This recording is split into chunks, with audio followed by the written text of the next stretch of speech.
Nakasama nga si Janine Gutierrez sa live ng ASAP Natin To na ang tema ng celebration ay ang Valentine's Day. Saya-saya talaga ni Nini, halatang in love na in love.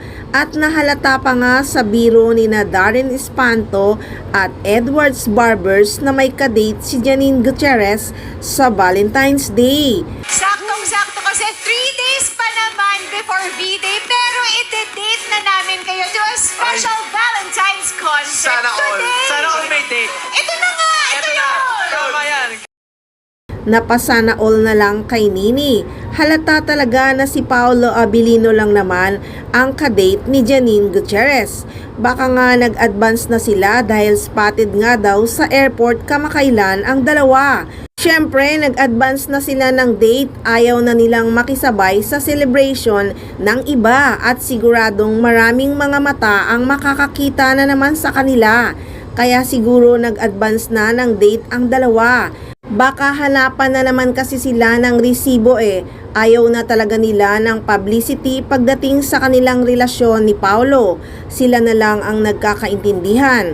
Basta masaya silang dalawa. Kaya nga kahit sa ASAP Natin To, hindi na binabanggit kahit pabiro ang pangalan ni Paolo Abilino. Siyempre, may seryeng upcoming si Pau, ang What's Wrong with Secretary Kim. So speaking of live sa ASAP Natin To, ay kinilig ang ibang mga fans kay Enrique Hill. Nag-promote kasi si Enrique Hill ng kanyang movie ngayong February 14 ang I'm Not Big Bird. Napawaw pa nga siya sa ganda ni Janine Gutierrez at kinilig ang mga fans. Sabi nga nila may chemistry din daw si Enrique Hill kay Janine. Sana daw ay makagawa din sila ng movie ni Janine Gutierrez. So yan muna ang updates ni Janine Gutierrez guys. Si Pau naman ay nagbahagi ng video na nasa gym siya.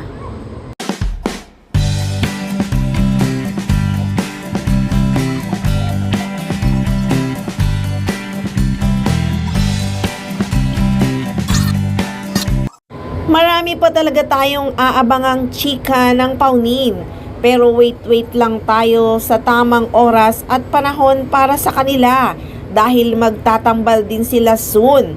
Kaya abang-abang lang, dito lang sa Maarteng Machika!